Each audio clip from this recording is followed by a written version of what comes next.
We are back. Another episode, C-Suite Unfilter. Now, I don't know if you know this, but we hit 1,000 subscribers. I did. I saw that. Congratulations. We did it. Well, no, congratulations to you. A year? A little over a year and a half, I think, because we started, under a year and a half, just under a year and a half. Cool. So I think 56, 57 total videos. So I don't know if you have any thoughts on that, if that, what the metrics are. Usually compounds, if you have another year and a half, I predict 5 or 10,000. Yeah. And then another year and a half, probably another 5 to 10x. It just kind of compounds that way. That is if you want to keep doing this. Yeah. Hey, dude, I'm down. I just don't know what the ROI is for you. I know for me, it's it's stretching my skills, more exposure to kind of what you're going through, but hopefully it's valuable for everyone. Well, so far, the next year and a half, definitely we're doing it because we're still you're at the Bellingham shop a little bit more, et cetera. So it's a good way for us to connect and jam on stuff. And then once we're in the same office all the time, it'll be nicer.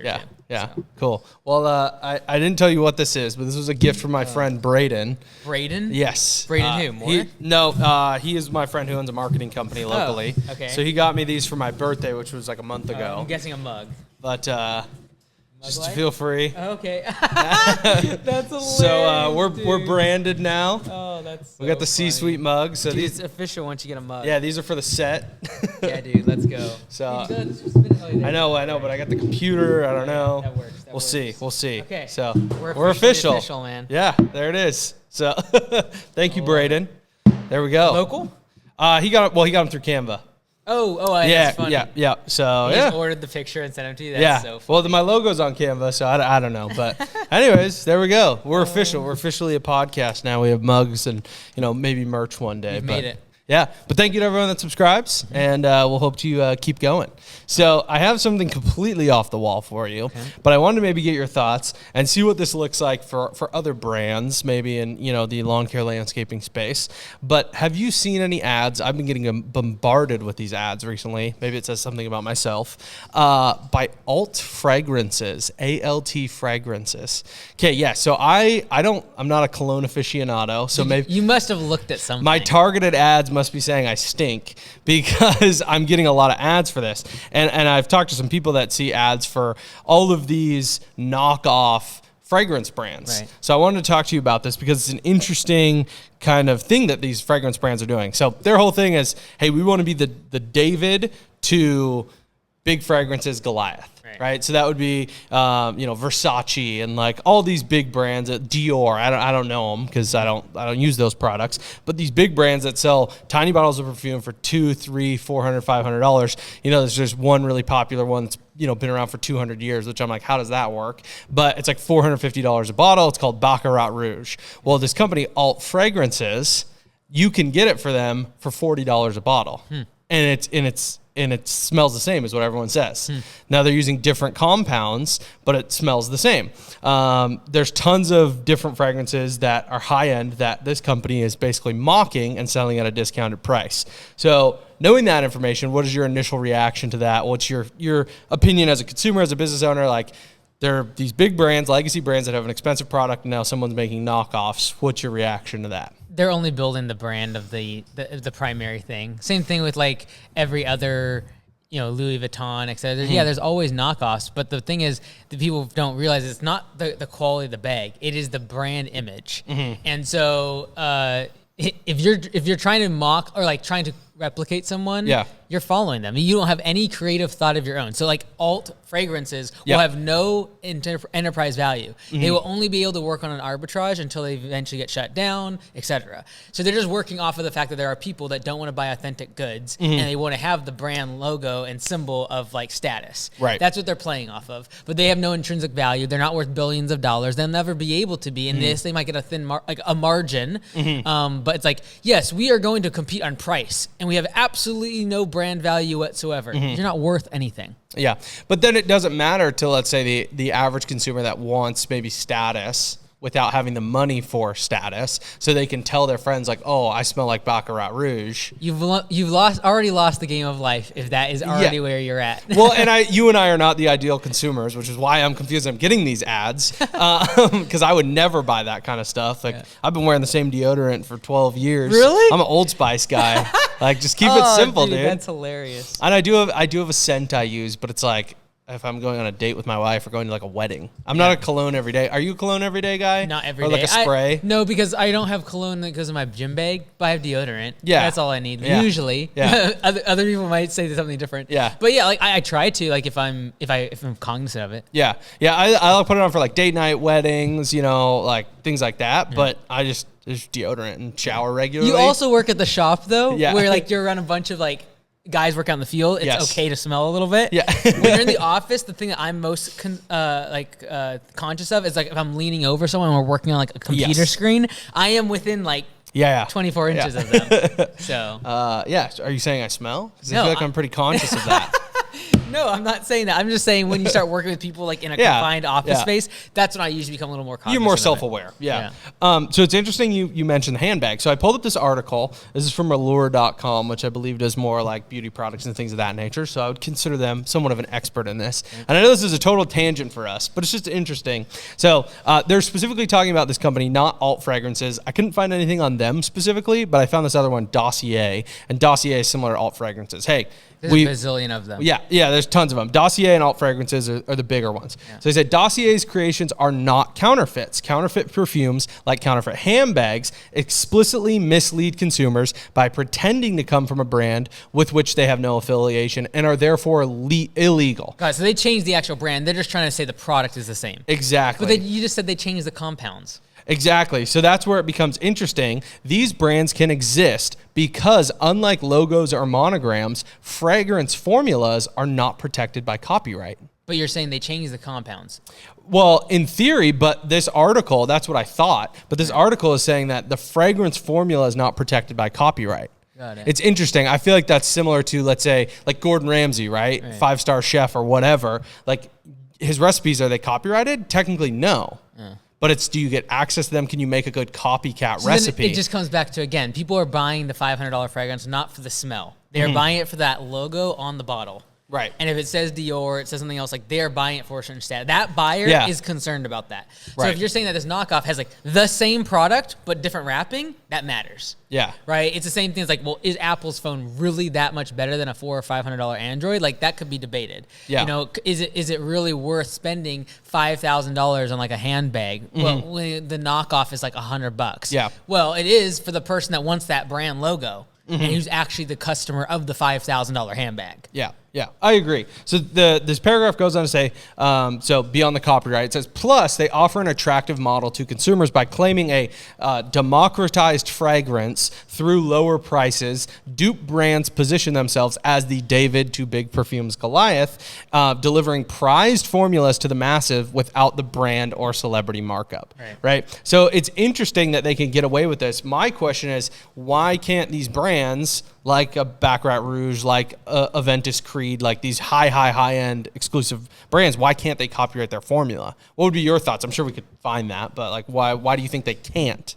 Well, I think that yes, they would do it, but I also think that they realize that they're not selling a perfume. They're not selling a good selling perfume. They are smelling perfume. They're selling a brand and a brand identity. And the fact that they spent $500 on the perfume is an image that people want. They don't want to be like known for, that's like the alt brand. Like who wants that, right? For the person that's willing to pay $500, they're like, let's go. I do not want the alt. Like they actually would despise the lower price with the exact same product inside of it. Yeah. Yeah, this next paragraph goes on to say, it is not altogether notable that brands jump at the opportunity to sell cheap scents, but the rising popularity of dupes is an indication of more than just a demand for affordable products. For some, it is also a symptomatic of decades of marketing strategies that have failed to educate consumers about the craftsmanship involved with creating high-end perfumes. So do you feel that there is maybe a misconnect with these high-end brands trying to sell that level of luxury to people, and so they just feel like, I don't need that luxury brand anymore, I can get the dupe? I don't think that the customer that they're actually going after will not go for the lower product. Right. Yeah, I agree. I'm just like, so how are these brands, these dupe brands, strictly growing? Because that's kind of what this article also summarizes, that they are growing and they are having good sales and they are having success. Are these dupe brands just marketing to a completely different consumer? Yeah, the consumer that can't afford. Yes. But like wants the good status. Well, no, they don't get the status. They Right. don't have the brand. What they're looking for is like they actually like the scent.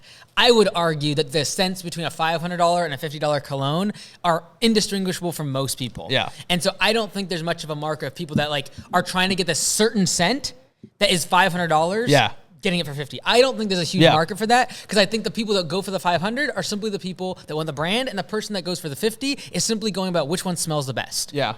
Yeah. And I personally, when I smell colognes, don't see a huge correlation or like improvement of smell between $50 and $500. Yeah. Like That's it's all like completely subjective. Yeah.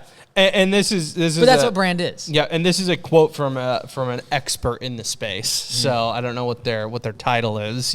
A fragrance sommelier, if you will. The price of the fragrance reflects, at least to some extent, the enormous research and development of the creation, and the sales from a successful fragrance are necessary to fund the creation of new products. Same thing with drugs. It's same thing with drugs. Yeah. It's like to get it through FDA approval and everything costs millions and millions of dollars. So you're gonna have like one out of some number of option, like of applicants or like things that you want, drugs that you want to create actually succeed.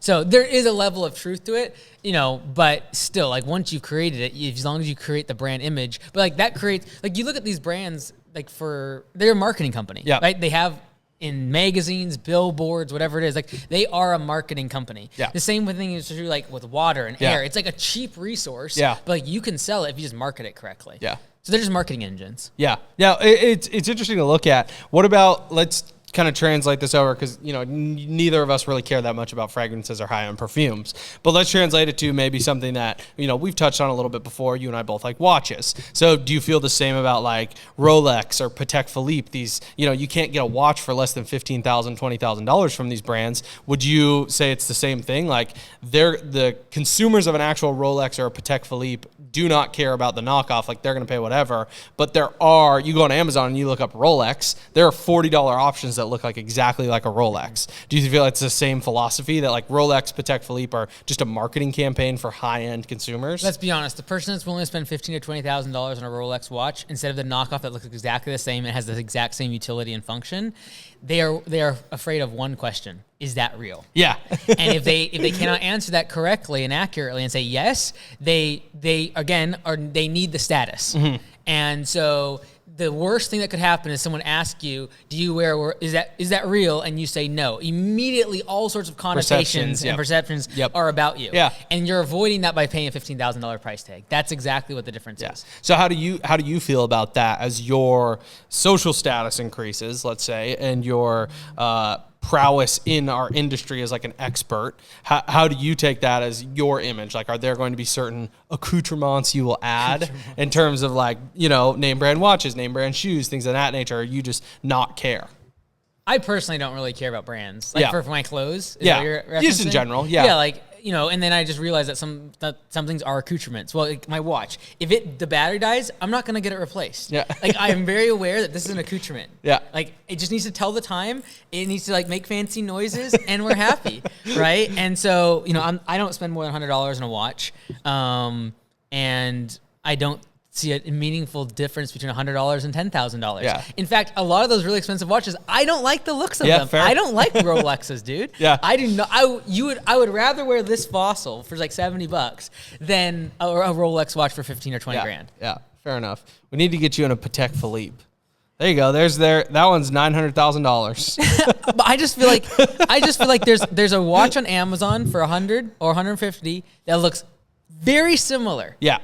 And so like the only reason you do that again is if someone like literally recognizes the watch and then suddenly their status of you think is so much higher. Yeah. So the question is the status that someone thinks of you spending the $1 million on a watch enough to spend that premium on what otherwise is the utility, function, shape, design, everything looks the same for $100. Okay. Yeah. You're trying to get the aficionado. And like for some people that's worth it. Yeah. And so, hey. Yeah.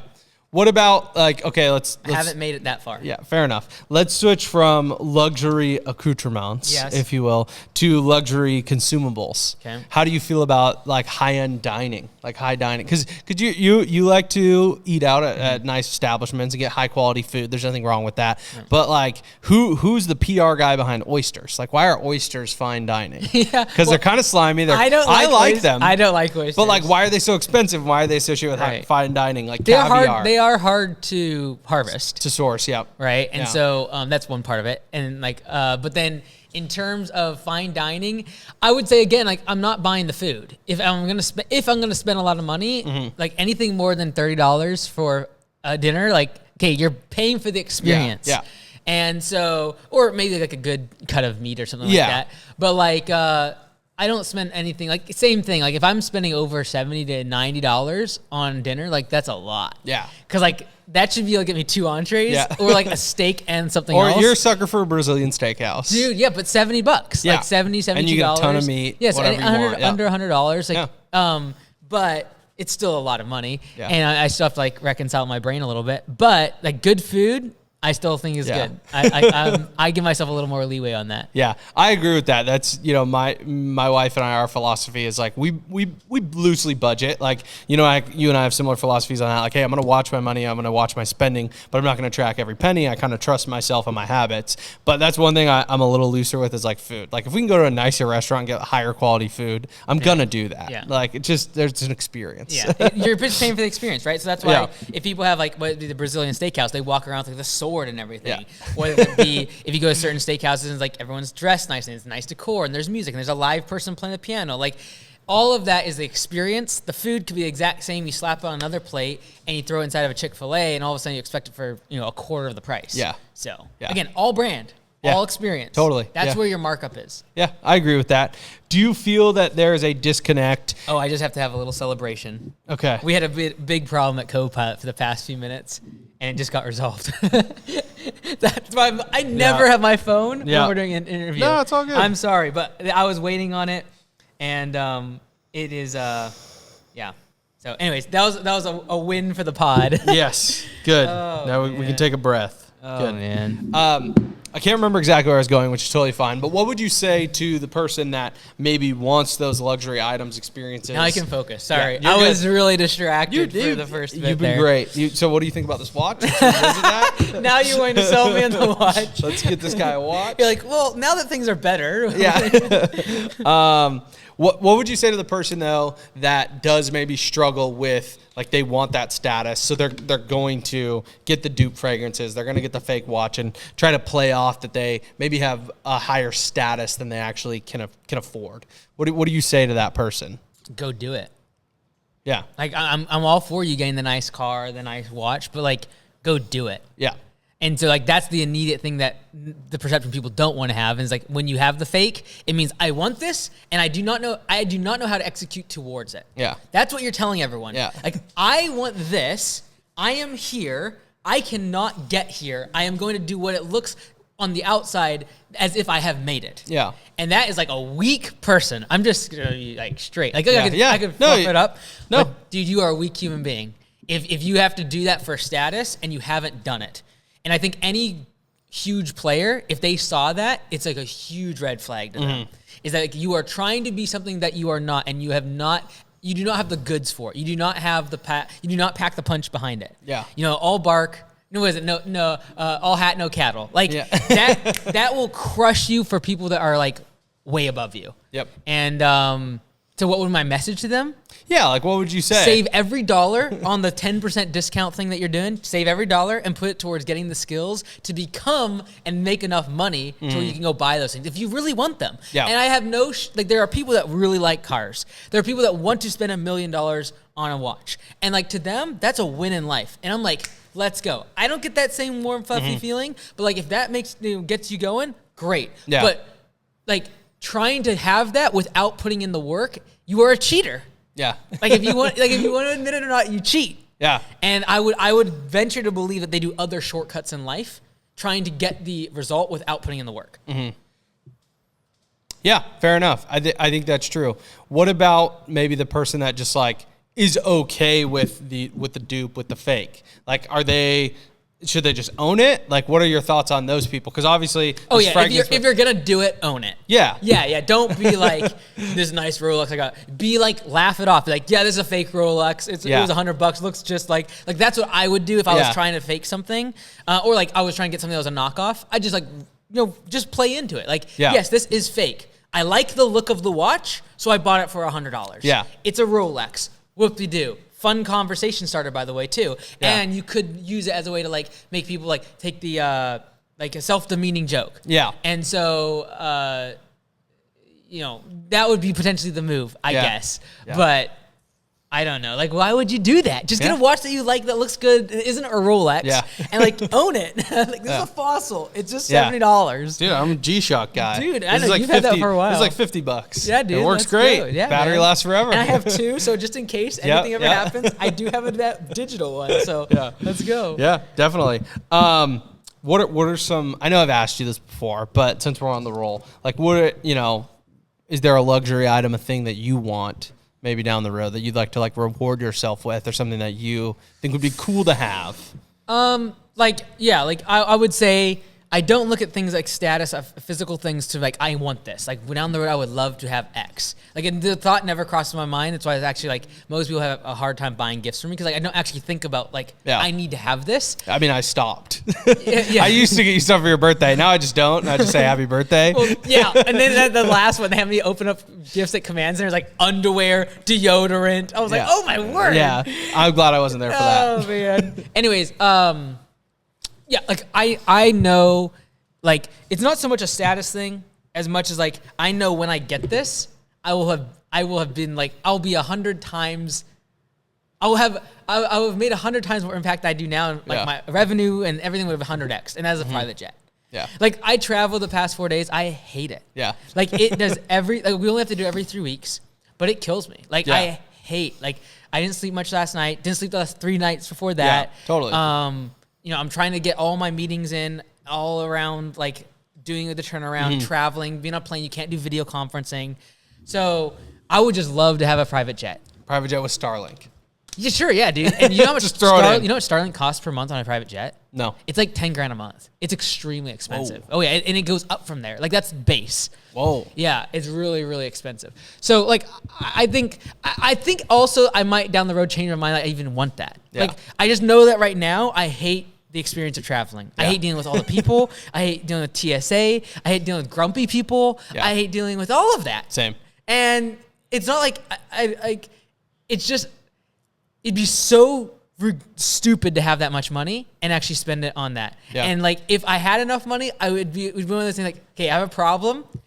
I have no other problems I need to solve in life. I'll just attack this one. But you literally need, $2.5 to $3 million a year for maintenance. Mm-hmm. By the time, if you're using it a lot. Yeah. And we use it a lot. Like, this past week, we literally flew to the East Coast, Florida, North Carolina, and then back up. Like, it was all over, right? Yeah.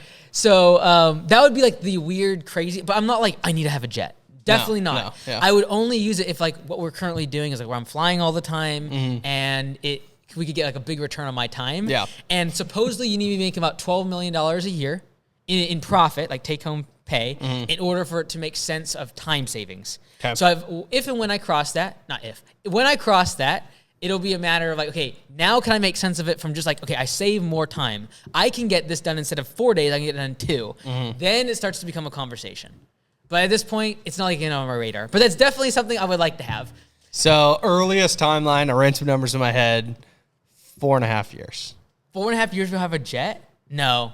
I'll fly private in 5 years. I would probably just like guess, but I won't be having my own. Like, your own. I'm giving you a stretch goal, dude. I ran some really rough numbers. Okay, so what are those numbers? Like, how'd you come up with that? Well, I mean, I don't want to divulge, but I'm just thinking. Well, okay, I guess I was off on a couple. Okay, now I see where I was wrong. We would need to 6x revenue. Right. We would need to increase profit margins. Like, everything goes back in the business right now. So I can consider it a business expense, but like, before I go take $3 million of after-tax money, I have a lot of other things I want to get done. Totally. So and you don't want to dump that money I feel like if I can sacrifice a little bit of time flying on planes, and like currently what I'm doing is like optimizing every minute of that, and it's going decently, so I can still be productive. If I can just do that and then spend the $3 million on like software engineers and get like 10 really good engineers, I would rather do that. Totally. And I think that's going to be like the theme for more than 5 years. Yeah, fair enough. I'm just trying to put like a stretch goal, if you will. Okay. Dude, someone in the comments on the notice of the last time said your questions are very good. Oh, thank you. I would agree. Like the last one you did good. Thank you. It's I've been trying to get better. You're good. You're good, dude. Okay, so I wanted to ask, let's get back to kind of the beginning of that article I read about fragrances and dupe fragrances and the high end and things of that nature. It got me thinking, and this is an incomplete thought, but I wanted to know why this doesn't necessarily work for, let's say, Augusta or franchising, right? We don't have our recipe, our secret sauce, our procedures, the ways in which we teach owners to operate in Augusta as a copyright, similar to these high-end luxury fragrance brands. It says their formulas are not copyrighted. What prevents someone from being a dupe Augusta? Like, other than, yes, we have, obviously trademarks on like Max and our name and logos and our colors and our brand identity, but what prevents someone from just slightly tweaking it so they're outside of those trademarks, and then since we don't have our procedures copyrighted, somehow siphoning off what we do internally? The same way Tesla doesn't do any patents on their engineering. Like, they literally have open patents. You can go build a Tesla car. Yeah. Go try to build the manufacturing and like the team and the marketing and the brand and have Elon. Replicate that. Yeah. So they've realized that it's all about brand. It is not about the mechanics. That's why like everything inside of Augusta, you could probably get 80 to 90% of it just like watching my free content. And you could probably fill in the gaps, talk to a few franchisees and figure out everything else. Yeah. You're missing one thing, 1,000 locations. Yeah. And so when you talk about brand, like when we have 1,000 locations, even I think once we get about 500, people will know about Augusta when they like show up to a new area and they'll just think of Augusta. You happen to not have that when you have one location. And if you want to copy the dog, if you want to use the font, if you want to do a similar name to Augusta, fine. You're just not going to have one thing. This is a very key ingredient. It has 1,000 locations. Right. You're also not going to have a lot of other things that come with 1,000 locations, like brand discounts and software that we don't allow anyone else to use, and access to Command Center, and like all these other things. And you don't have me, just the same way that like, if Elon died tomorrow, Tesla stock would go way down. He's an irreplicable thing that no one else can knock off. And I happen to think that I'm one of one, you're one of one, and most individuals are one of one. And without me, Augusta's value is lesser in terms of the brand. And so you just don't have that. So go for it. In doing so, you will simply elevate the brand, what we as a brand stand for. And that's the actual hope of Augusta, is that everyone does copy us and they do implement our systems and they do take our open patents and go build an electric car. It's the same way that Elon wants everyone to get electrified and make things more sustainable. And that's why he did the open patents. The same way that I share all the stuff we talk about Augusta is because we will be very successful. We will grow the brand. Everyone that copies will simply elevate the entire industry. And that's the whole goal of Augusta. Right. So it'd be like a win-win-win. Yeah. So what's the difference between like a copycat and like a dupe, I guess? And I don't think that's like a fully formed question, but like when did Wendy's change from a copycat to a dupe for McDonald's? Or did it ever, or were they ever a separate brand, right? Because McDonald's standardized, fast food in America, right? Well, then you had Wendy's and all these other brands show up. So is that just copycats and McDonald's has been ahead and now they're a competitor? I guess I'm not fully forming a thought. I'm just trying to think of this from all angles. Yeah, but think about it from the perspective of McDonald's. If their goal was to democratize food and make it more accessible to the average person, whether or not someone thinks it's high quality or not, like there's demand for it. If that was their goal, having copycats is a fantastic thing.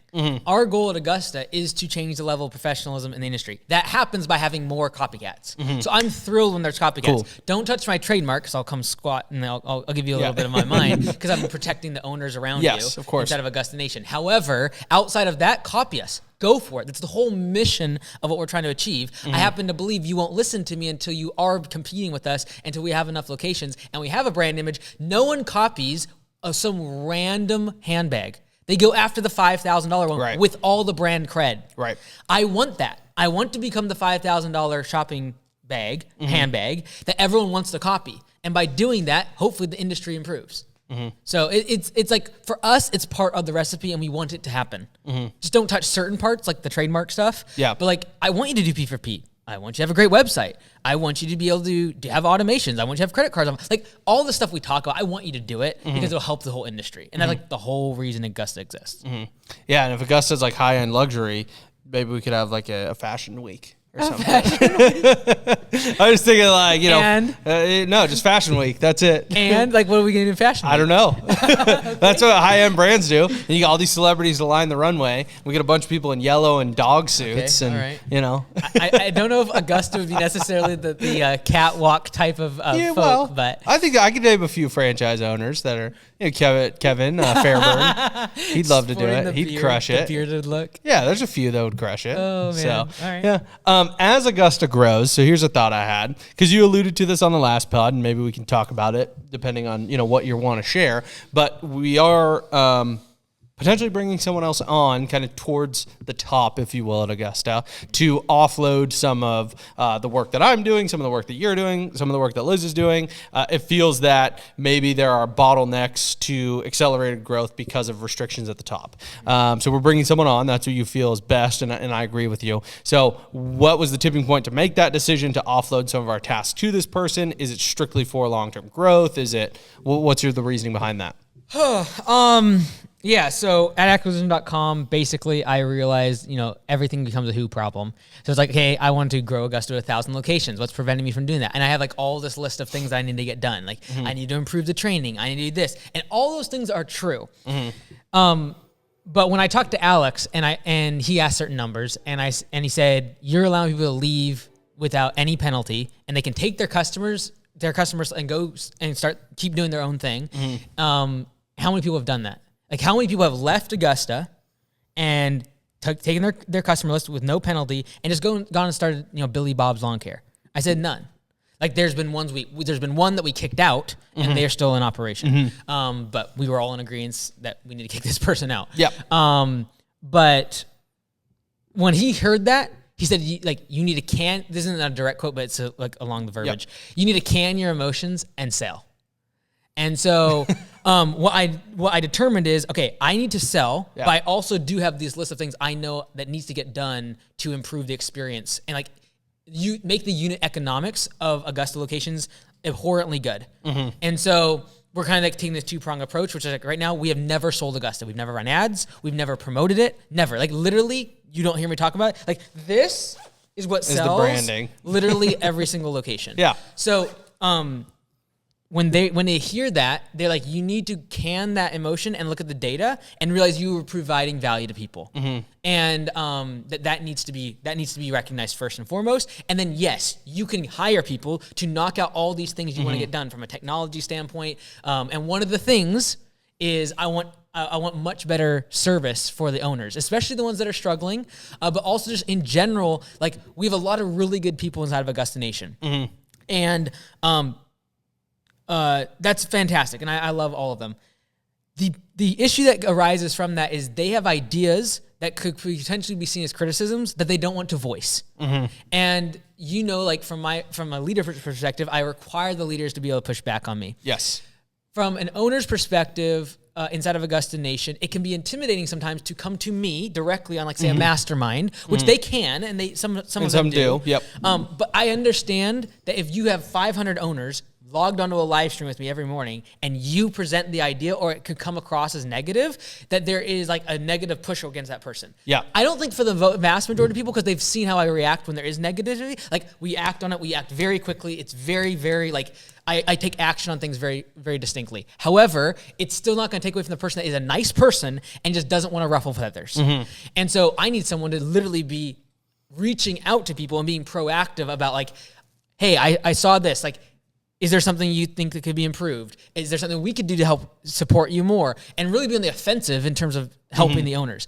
Now, we have a limited budget, and that's the hard part about all of this is we don't have expansionary revenue where we are increasing the franchise fees to the owners every single year. We have never raised the franchise fee, and for anyone that's in, their fee will never go up, which means our actual margin will just slowly decay with inflation, which kills. And so it makes it difficult to actually have the support at a level that I would want. If we were getting royalties from everyone, we would on average be making about 5 times as much in revenue right now. And 4.5 times as much revenue. If I had 4.5 times as much revenue, we could do all sorts of crazy support stuff. Yeah. But we have very limited margin to be able to work on support. And so that being said, when they basically, my big takeaway from being at the workshop was like, I need to hire people and I need to give them a finish line and say run and go bye-bye and go finish this thing. Yeah. And who is not, what needs to happen with who. And so, and not filling in the how. Like, hey, this is what I need done. You are the right person for it, and go do it. Yeah. And so, I know that we need to get to 1,000 locations. I think it'll help a lot of the owners by building the brand that they'll get so many more leads. Like the best way for them to get lower customer acquisition costs is actually us getting more locations. The same way that like even you saw in the Facebook group recently, there's people that haven't had to put any hiring outs because they're getting just like people applying at Augusta because of like the content and the brand itself. Totally. And so we are trying to lean into the fact that having 150, 500, 1,000 locations is actually the thing that differentiates us from every other competitor in our market. Everyone's trying to be the small local guy. There is a subset of the audience, and I would venture to believe it's 50 to 60% of the customers that want a big brand because they want not only what we just were talking about, the identity with the brand, they also want the brand confidence. Because I know if I'm buying the $5,000 Versace bag, I expect that zipper to be done well. Totally. And if it's not, I know there's a brand behind it to back it up. The same thing is true when it comes to service, in my opinion. I hired Mary Maids knowing they were twice the amount of cost for janitorial, but I knew if anything happened, if they broke a camera, if they stole cash or a check off of my desk, I'd have someone to go to. Yeah. And so I believe that there's a market for that. And I believe that that's our unique differentiator is actually that we're bigger. And the fact that right now what they're seeing in the owners of Augusta Nation is applicants to Augusta to work for them because of my brand, and we're really doing the SEO to like, if you've ever watched one of my videos, you're probably gonna really start to see like being hired at Augusta, and those are being funneled to them for free. They're not running Indeed ads, and it's like a tangible benefit of the brand. Yes. I want the same thing on customer acquisition cost, and that will happen when we get more locations. So yes, I need to fix certain things. Like we have like the winter problem. And as like our industry as a whole like goes down like 60-70% in revenue. Not good. I need to solve that. And that's like my biggest thing over the next 6 months. We're gonna have like 5 different tracks that owners in Augusta Nation can use, and it is a repeatable track for 5 different ways to handle the winter and make money. So that's like a big thing for me.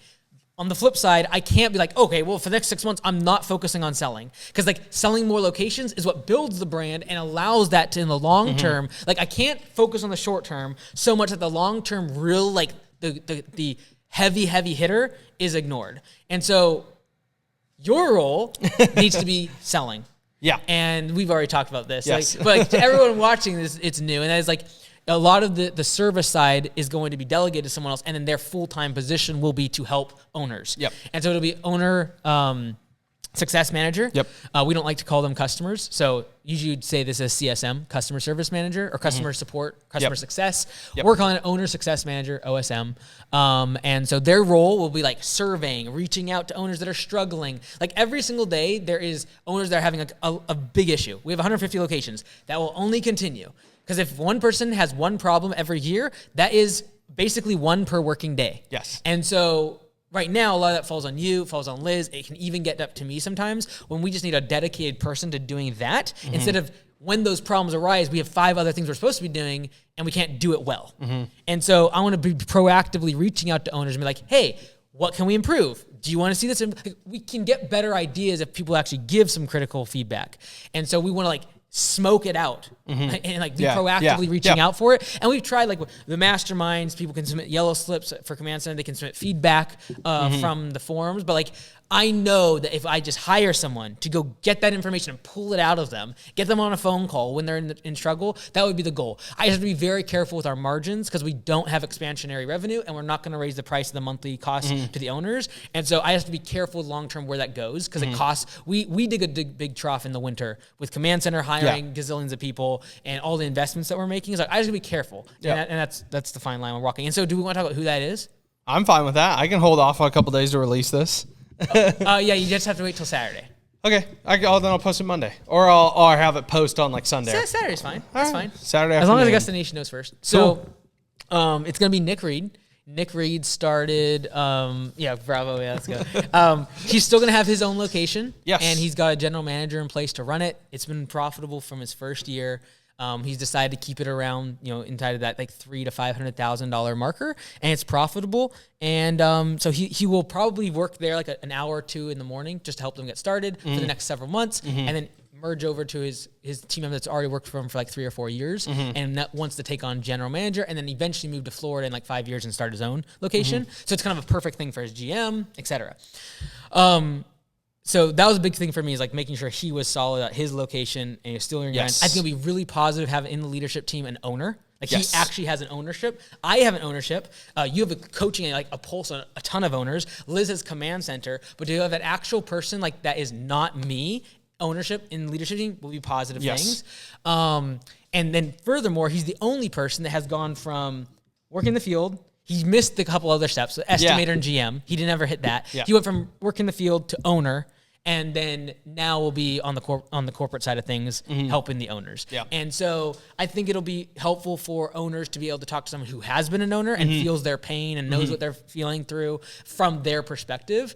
But his primary role will be to just simply make the experience of being an owner at Augusta Nation better and doing the things that I can't do simply because I need to focus on more scalable communication. And that's going to be his role. And some of that will take off things off your plate, so that way you, as the who of the sales side, will just crush it. And I really do believe we'll double the amount of locations in the next 24 months, even potentially 18. And so there are things that I need to do in that meantime that I am focused on in terms of like solving the winter problem, several other things operationally. I need to let the success of the owners be handled, and I need the sales side to be handled. And then we're going to go ham. I said 4.5 years ago that the moat around Augusta would be complete in 5 years, and it'd be obvious. I still have 7-8 months. And like the only thing I'm focused on is making sure that everything I've said lines up with that 7-8 months. A lot of that revolves around our technology right now, and it'll kind of come together right at the end there. But I also want to nail down several things that I saw gaps in our unit economics for the franchise, for the owners. And I think I can nail those things down by then as well. So I'm working on a bunch of training on like, especially the winter thing. Like we got to make, the landscaping industry is notorious for digging a massive hole during the winter. We need to make it where owners can be profitable during the winter. If we can do that and then go into sales mode, like people, like this is what Alex said. If you can fix that one problem, he's like, you'll sell 200 in a day. I was like, fantastic. That's what we need to get to 1,000. And then it's like, well, if we do that, then we have bottlenecks. Like, would we have to like reduce services at command center? Would we have to change things up in terms of systems and procedures for coaching? So there's all the other stuff, and I get wrapped up in that because I really care about the owners. But it's like ultimately, if we sell more locations, their customer acquisition costs will probably get halved. The same way that a lot of them aren't spending money on hiring people because they're getting all these applicants coming through the website because of the brand. If I can do the same thing for customer acquisition, it just becomes like, you can't replicate that. You can't replicate 1,000 locations. So that's what we're going for. So owner success manager, I think one thing that's important for maybe people to take away, I like to try and step back, look at the theme of this decision you have just made. And it seems that you have made a decision to be on the proactive offensive instead of the reactive defensive with the owners inside of Augusta. Because it feels like, having worked with you and in the position I've had for the last 2.5 years, is when there's a problem with an owner, we are reactive because we care. And that's great. And I think that's what people would want out of a leadership team of a franchise they're a part of. They would want the leadership team to care, so they will react to that situation. You're saying the reactionary aspects of Augusta are, in theory, slowing us down. Keeps us from staying focused on the long-term vision. Keeps us from staying focused on long-term vision, or slowing us down to getting to that long-term vision sooner than later. And that vision is having the customer acquisition cost of the owners by having a big brand. Exactly. So we're going to be proactive, hire out. It's a who problem. Get Nick in place to where the owners will be some more successful. You and the core leadership team will be able to focus on that vision and implementation. Yeah, and I would hope that we can get like an OSM for every like 150 locations. That's cool. Based on like how much I can afford. I think like every 150 locations we would need an OSM. Cool. And so when we get to 1,000, we'd probably have a team of like 6 to 8 OSMs, and probably Nick would be leading that up. I don't know. Yeah. That's down the road. And then they take the private jet to the locations that need help, and then it's a whole thing. But see, you can't afford it. At our unit economics, we can't make sense of that. No, I agree. Like $1,200 a month, we can't do certain things. Like it stinks because sometimes I know what needs to be done. Like they need 40 grand of cash infusion. We can't do that. Yeah. That's literally 3 years of franchise fees. And so that kills me because I know we could offer so much support, but like I also know I'm so hard against royalties, and like the more money revenue you make, the more you're paying us doesn't make any sense to me as an owner. I wouldn't want that. And so like, of course, like when I go and visit Alex and stuff, they're like, why would you not charge royalties? You'll get way better enterprise value. I'm like, I understand, but I would never sign up for that. Like I wouldn't sign up a 100-page document that locked me to 10 years regardless. Unless I died, I was tied to it. Yeah. And if I left, I wouldn't keep the customers. And the more money you make and the less you need us, you will pay us more. I don't like that. And so I can't with good conscience sell it. Yep. And I think what I needed to hear from them is you need to look at the data and you need to say you are providing enough value to actually sell this, and you need to go sell. And so I will feel good about that. I think in like 7-8 months that we can really put our shoes on for selling if I can deliver on several things. And so like that's my only focus and my only preoccupation for the next 6 to 8 months. So what's the USP then for the next year? Unique has selling it proposition has for it Augusta? changed? Has it changed after these Augusta? conversations with Dr. Kashi, Alex? Yeah. No, like the USP will become more and more clear as we get more locations. So it's like the chicken and the egg. Do you get more locations and therefore drive customer acquisition costs way down? In the past, I've always thought about the flip side. I was like, help the current owners, make everything perfect. But if you make it perfect, we will never actually reach the goal of getting all the locations and driving everyone's customer acquisition cost down, which we can do. Like totally 100% know we can do that. Yeah. And so it's like chicken and the egg, and like you got to kind of work on both. And I've just like, we have not put any attention towards actually getting towards that goal. None, zero, nada. Yeah. And so people watching this, by the time you see this, even might have even seen an ad or two. And we're going to start tracking. Like we have tons of stuff we're going to put into this. Yeah. So I have hired lots of people, and we're going to go all out. And then I know that what we get in the skills of that, we can do literally next spring rush, give directly to the owners, because I will have spent like hundreds of thousands of dollars on figuring it out, and I will be able to consolidate for a local market and then literally give them the blueprint for what we used. I can't do that because of the past 4 or 5 years, like the Bellingham shop, Mount Vernon, my locations have been in profit mode. Like they haven't been growing. We haven't been spending tens of thousands of dollars. And if we do spend, it's like $3 or $4 or $5 grand. Well, now when I'm going to pony up and spend like tens of thousands, I will know I will know so much more. We're going to be doing like 50 to 60 different ad sets. So I'll know like certain words and like pictures and videos. I'm going to nail it. Yep. And then like be able to hand that to everyone next spring rush. Cool. Anyways, that was a long tangent. Yeah. That was us welcoming Nick to the family. Yes. Welcome, Nick. He's going to be the leadership team right up with us. And it's going to be a lot of fun. He's a great guy. It's perfect, too, that he is owner success manager, because he has been, like you were saying, in every position at Augusta and found a way to make it successful. So it's he would be able to go to a location and fit really well with the employees. Yeah. I don't want a suit and tie in that OSM. Totally. Like I need him to be able to walk into a team meeting, realize that someone needs help with their truck, and like go do it. Yeah. And like I just know he would just do it in a heartbeat, and Totally. like no team member, frontline team member, would have a problem working with Nick. I have 100%. And that was a big agree deal with for that. me. Yeah. 100%. Same thing with like you, me, Liz. Like we've all been through it all, and we would happily jump in and help someone alongside of them at the lowest level of the org. And I know he'd do the same. Yeah. So Yeah. That's cool. No, I'm excited to work with Nick. It's going to be good. I think that's all I have. Non-financial advice? I don't have any, so I'm just going to say thank you to the 1,000 subscribers. Oh, okay, very good. It's pretty cool. If anybody has any advice for me, monetizing a YouTube channel, things of that nature, let me know. But just thanks. Thanks for the subscriptions. It's cool. I enjoy doing this. I hope that there is some value for everybody that listens. I don't want to just sit here on a soapbox, but I am thankful, and it's fun. It's been fun. Yeah. Okay. You went like really good. Now I have to like, come up with something better. I'll save the one I was about to say till next time, so it doesn't seem like I'm repeating yourself there. And then this one I'm gonna go with really basic. I think I've said this before actually. So, totally fine. So replicate financial advice. And if you haven't listened to the non-financial advice, we got to hear it again. It's really simple. If you want to be healthy, pick up heavy things and eat meat. That's my new formula, I love it, dude. Cool. So someone asked me the other day, dude, you're looking really good. Like, what are you doing? I'm like, dude, just pick up really heavy things and eat meat, and you'll be good to go. I like it. So that's my non-financial advice. That's cool. Good. Awesome. That's the pod. Let's go.